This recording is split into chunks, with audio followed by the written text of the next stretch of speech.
Hey everyone, welcome to your very first HTML5 tutorial. So today we are going to have a brief overview on what is HTML, what is HTML5 and the importance of HTML5.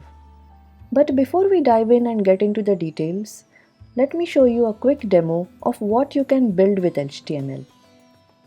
This is a tip calculator app which I built some time ago and it is out there on the internet.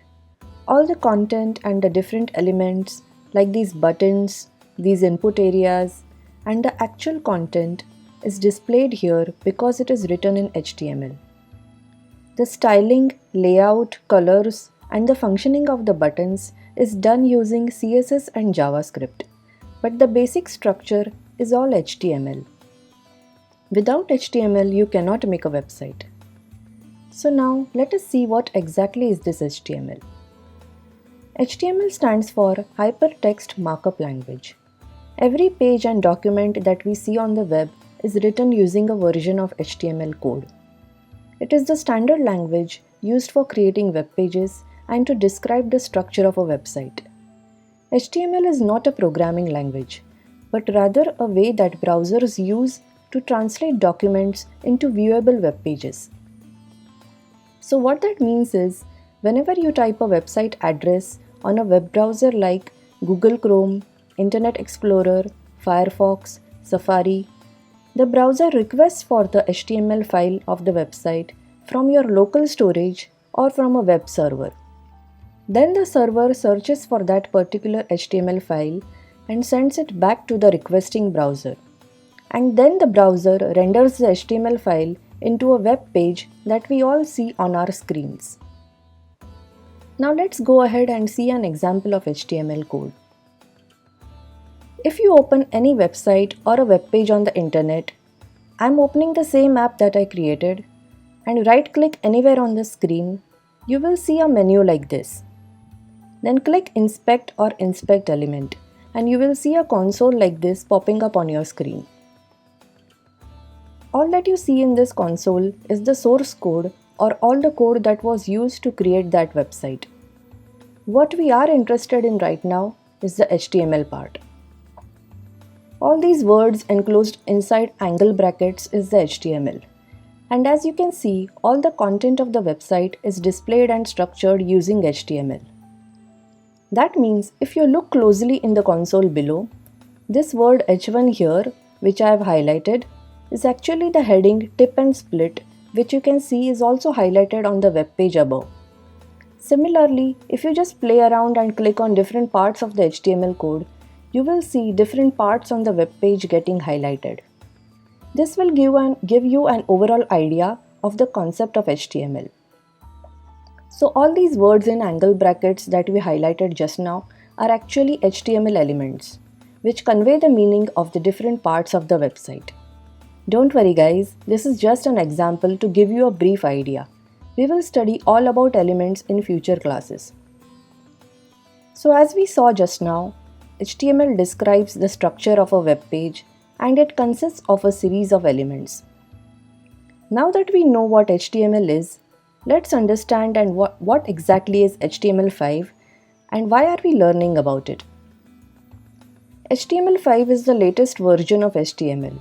It comes with new elements and behaviors and a larger set of technologies that allows building of more diverse and powerful websites. HTML5 is supported by almost all the web and mobile browser vendors now.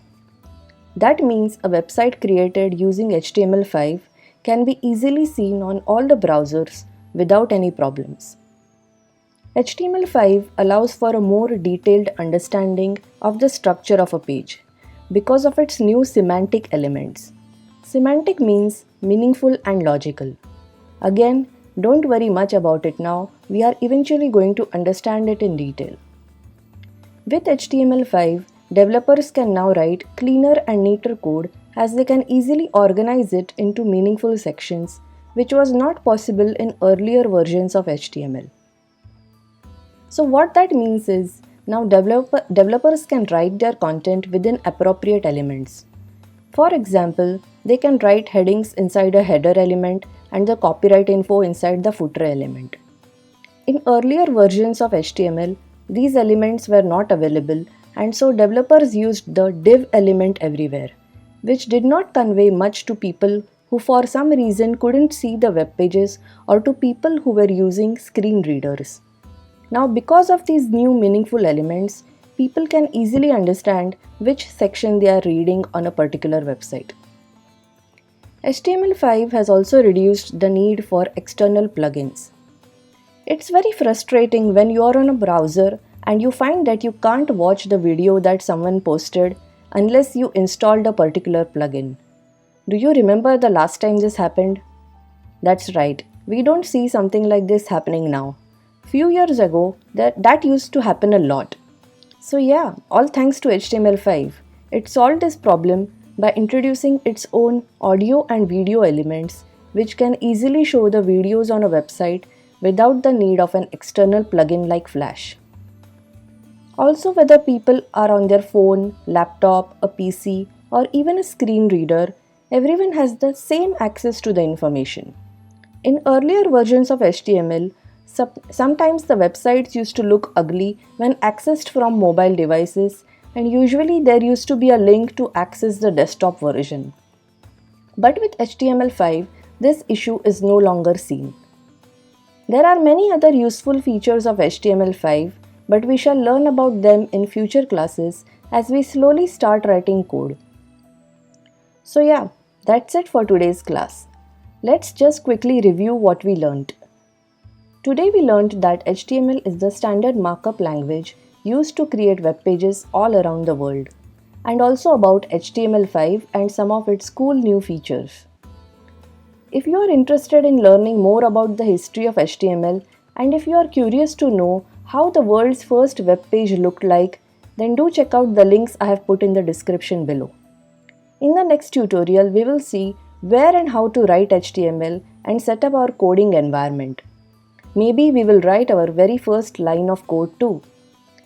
Also guys, let me know in the comment section if you enjoyed my class and if you have any suggestions for my future classes. So, see you all soon. Until then, stay tuned and happy coding.